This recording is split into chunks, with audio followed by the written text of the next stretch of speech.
Thank you.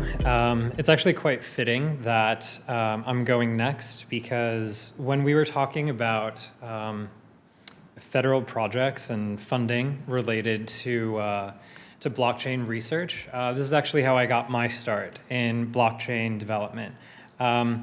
I started in blockchain development working for management consulting companies, building government use case projects, one of which is actually on mainnet in production.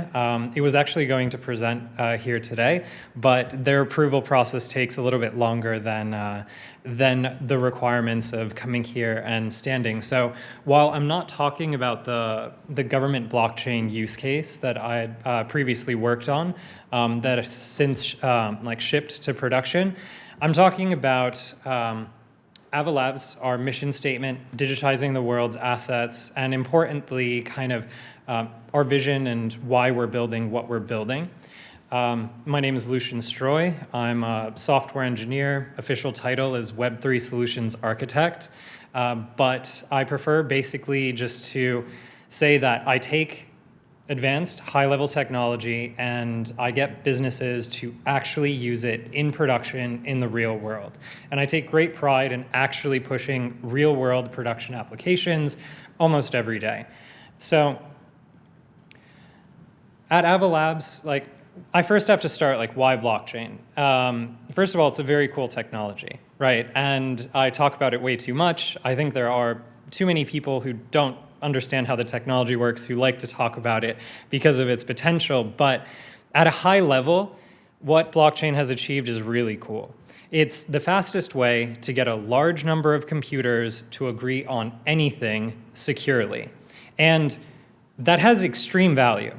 And in a world in which we highly distrust our information security practices, even at the federal level, for very good reason, we have developed an industry that has essentially thrown out all of the existing playbook and had to rebuild everything from the ground up with higher security assumptions and constant nation threat actor security models, right? I work at a company that is clearly a target for nation-state cyber attacks every single day, right? And we built a technology that can handle it. And it handles it well, to the point where we now start working with other companies, right? Like JP Morgan and other regulated financial institutions, which is the focus of my talk now, on how they could do the same thing. And why do we do this? It's primarily because we wish to digitize the world's assets. And essentially, it's not just the transfer of money, but it's also the transfer of FedEx packages. It's the transfer of Pokemon cards. It's the transfer of JPEGs, if you want. People can do whatever they want, but in reality, what we're trying to accomplish and what we can accomplish if we succeed is nothing short than increasing the entire velocity of money in the US economy. And it's not just of money, right? Because we've already demonstrated that we can pass value across the internet, but we could also pass assets. We can pass arbitrary units of measurement. It doesn't really matter. We can make, to go back to the first slide, we could make essentially the fastest way for a large number of computers to agree on anything securely. So it doesn't have to be money, it doesn't have to be assets, it doesn't have to be stocks.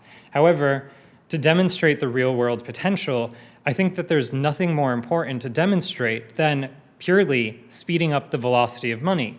Because if we reduce the time to settle financial transactions and we eliminate the need for third-party organizations to escrow funds in transit, we have literally sped up the velocity of money, which is one of what's assumed to be the constants of economic growth. And it's ambitious, and this is why I'm truly excited about the potential of our technology. So the other issue that I need to address is, why is our technology fundamentally different? And it has enabled things that have previously not been possible, and essentially the use cases that are in production for some reason get diminished And very often I have to answer, especially when I approach regulated financial institutions, like, why don't we just use a database, right? And there's actually a very simple reason. Like, yes, please use a database. It's much easier. It would make my job unnecessary because there's plenty of databases. They're easy to use. Blockchain is hard to use. There's only a few that actually work. And hopefully we're building one of them. So when an organization asks me, why not just use a database? What I tell them is that every time you add another organization to your database, you essentially get the security property of the weakest of any party that you've integrated with. So in the work that I was doing for US federal government projects, that is a non-starter. And if you've ever tried to do a data sharing agreement with a US federal entity, you will know that they will actually fail.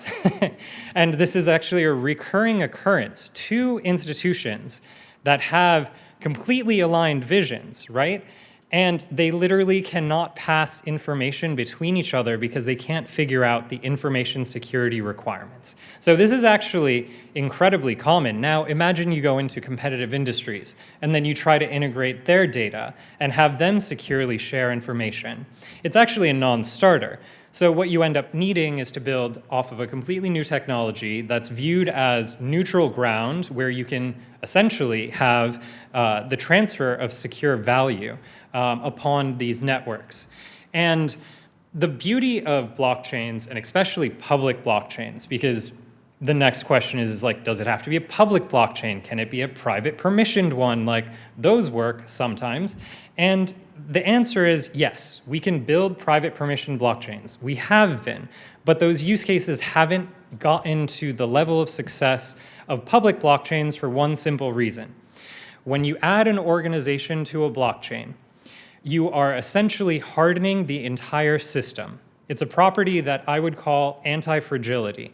So if you have a blockchain that has, like ours, 1,600 nodes, completely random, unknown people, they have different network security standards, they have different information security standards, you effectively build a system that is so widely scattered over the world that no single software vendor like SolarWinds can ever actually take down an entire system. The actual dispersion of the network running the same software allows everyone to agree on the same thing securely. So what have I been building? And I don't take the full credit of this. I have an amazing organization behind me. And of course, like, we're actually building with partners and we're helping use cases actually use our technology. So I don't want it to seem like we're the ones building all of this, because we can't. We have to work with everyone in this room. It's a massive undertaking. But to give a quick example, Intane, which is live on a permissioned blockchain that is on our public network, is actively improving the traceability of loan documents relating to mortgage-backed securities. In mortgage-backed securities, if there is an update, you have to update several institutions simultaneously. If I pay off my mortgage, hopefully soon, I will basically have to announce my financial institution, they have to close the loan, and then they have to basically inform every single participant in the securitization process. And as you can tell, there gets to be a lot of people involved in this process, and it's highly secure. I hope they keep my financial information secure. And what Intane has done is they brought it on chain and basically uses the blockchain's ability to coordinate secure updates of information across disparate organizations. So what is the result? They've noticed a 90% improvement in their operating costs, and they're able to essentially take a mortgage-backed security ticket and reduce it in size to individual investors from 100 million, which is basically like the smallest tranche that they could sell a securitized product, down to 10 million. And this is just one asset in one use case, and it's the first. So you spread this across, and there are tons of off-chain, exchange assets and different asset types that can benefit from this type of improvement in the optimization of just what is let's be honest, a boring back office operation that no one is going to essentially start promoting on social media, but it's going to have real impact, and it could potentially reduce the borrowing costs for individuals because of increased operational efficiency. So this is the type of work that's left to be done. It might not be the most attention-grabbing. It might not be an NFT that is worth a lot more than you think it should be, but it has immediate direct impact on people's lives, and it's live on mainnet today. So the next use case that I'll talk about is essentially a network that we've gotten together. It's a consortium of projects that allows for regulated financial institutions, including T. Rowe Price, WisdomTree, Wellington, Cumberland, both buy-side and sell-side financial institutions, and they are, again, deployed on a permissioned network that is on top of our public network. Participants of this network are KYC'd. Institutions who deploy smart contracts are KYB'd, but because of how we designed the network, they can actually use Uniswap and Aave and lending protocols and take advantage of all of the permissionless blockchain use cases and innovations and essentially take real-world assets and use modern blockchain technology on it.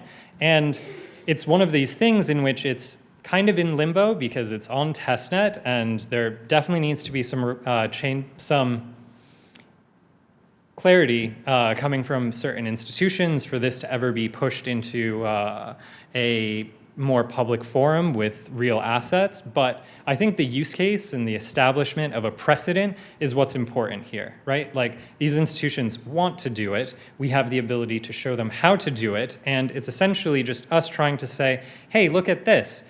We think this is actually like how this could actually work. And we're not, to the best of our knowledge, breaking any rules. So in another more specific use case that we're actually presenting next week, so I have to leave the actual institution who built this anonymous for now, but if you look at Avalanche's announcements at Singapore FinTech Festival, you'll be able to see further details and reports of how we actually were able to do this. We've basically built a foreign exchange trading system with all of the back office reporting and auditability rules built into smart contracts. So if you essentially take a spot price on a foreign exchange trade, all of the back office's and auditability rules automatically happen in the back end, right? Like, imagine doing finance with your accounting being automated. It would be great. And this is essentially what we're demoing. It's another use case, but before I go, I do want to highlight the fact that not every use case that I work on is about regulated finance. In fact, I spend most of my time helping video game companies launch their in-game economy. Why? Because they're the most tech savvy. I swear they're better software engineers than I am. And we can do really cool things with them. And they're experimental and they're creative. And the types of things that we're able to do are literally unique. And it's very cool. For example, Shrapnel, it's a game that's going to be launching in December, allows for a gamer to basically create custom in-game assets, and you basically bring it with you in the game, and you play for keeps, right? So you go into the game with a custom-created asset, and it's basically a survival shooter, so it's an extraction shooter. So whatever you bring in, you're basically risking it all.